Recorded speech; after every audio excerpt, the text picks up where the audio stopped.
বাসন্তী পুজো উপলক্ষে কুমারী পুজো রাধা গোবিন্দ মন্দিরে নদিয়া জেলার শান্তিপুর বাইগাছি রাধা গোবিন্দ মন্দিরে অনুষ্ঠিত হচ্ছে বাসন্তী পুজো।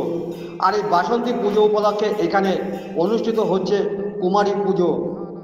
কুমারী মেয়েকে সাজিয়ে পুজো দেওয়া হয় এখানে। সকাল থেকে তার প্রস্তুতি শুরু করেছে উদ্যোক্তারা। এই কুমারী পুজো দেখতে বাইগাছি সহ পার্শ্ববর্তী অঞ্চল থেকে বহু মানুষের সমাগম হয়।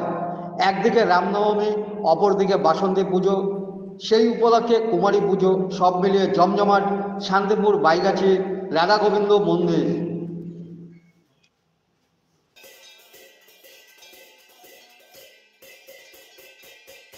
দেবতারাই যে সময়টিতে ঘুমোয় এবং এখন যে বসন্তকালটি চলছে এটি হচ্ছে আমাদের দেবতাদের জাগরণের সময়। দেবতারা এখন জেগেই আছেন, যেহেতু সে সময় দেবী ঘুমাচ্ছেন, তাকে জাগ্রত করে উদ্বোধিত করে বোধন করে তার পূজা হচ্ছে, তাই তাকে অকাল বোধন বলা হয়েছে।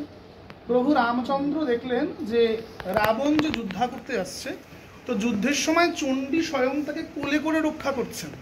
তো রাম চিন্তা করলেন কি করতে আমি যুদ্ধে জিতবো। তখন ব্রহ্মাদি দেবতাদের শরণাপন্ন হলেন। ব্রহ্মাদি দেবতারা চণ্ডীর কাছে গিয়ে বললেন, হে চণ্ডী, তুমি রামের পূজা গ্রহণ করো এবং জাগ্রত হও দেবী, হয়ে পূজা করো, মর্তবাসী চিরকাল তোমার এই পূজা করে যাবে। তো সেই রামচন্দ্রের প্রথাকে মেনে আমরা আজ অবধি শরদের পূজাটি করছি। এবং এই যে পূজাটা, বসন্তকালীন পূজাটা, আমরা মার্কেন্ডীয় পুরাণে শ্রী শ্রী চণ্ডীতে যেভাবে পাই যে মেধা ঋষির কথায়, মেধা ঋষির কাছে দীক্ষাপ্রাপ্ত হয়ে এবং মন্ত্রপ্রাপ্ত হয়ে মহারাজা সুরথ এবং সমাধি, বৈশ্য হচ্ছেন সমাধি, দুজনেই সংসারের উপর অত্যাচারিত হয়ে চলে গেছিলেন। একজন বন্ধুদের দ্বারা, আত্মীয়দের দ্বারা ঠকে এবং রাজা সুরথ অন্য রাজার দ্বারা তিনি হার পরাজয় স্বীকার করে তিনি বনে চলে গেছিলেন।